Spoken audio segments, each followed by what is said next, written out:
are we here? Well, we are here because Nigerians are being slaughtered, being killed recklessly by the FULANI herdsmen, and we have a president who's not doing anything about it.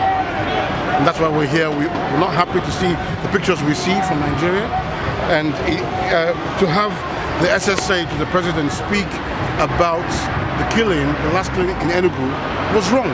In this country, you know, if one person dies, Cameroons, you know, he's speaking to the people. In America, it's the same thing. We want the president to value human life more. And most of all, we want the killings to stop.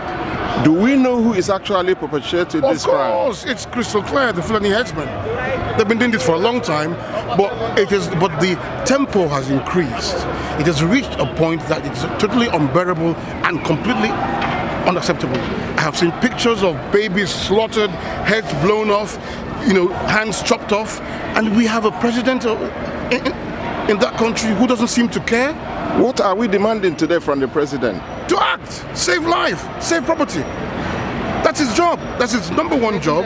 Yeah, he said he would lead from the front. If you cannot save lives of people in Nigeria, I have seen people flee their homes into the bushes, into the desert, or into strange areas, and the president does not feel bothered that these people don't know where the next meal will come from or where they'll have a shelter.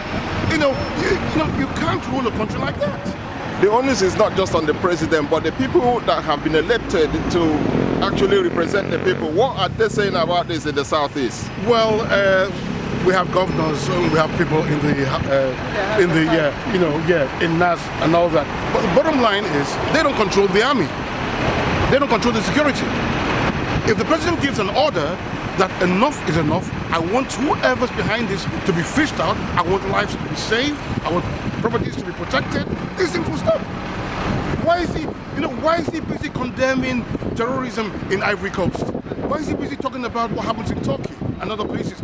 But in his own country, he cannot protect life and property.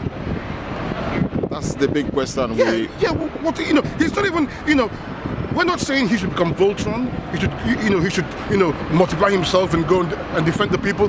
Give the order. You have an army chief of staff. You have a chief of defense staff. You have other army chiefs or service chiefs. Give them an order that you want an end to this continuous FULANI massacre. 100 in Agatu, 40 in Enugu.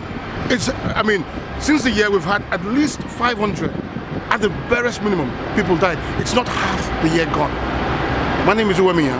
Thank you. Thank you very much.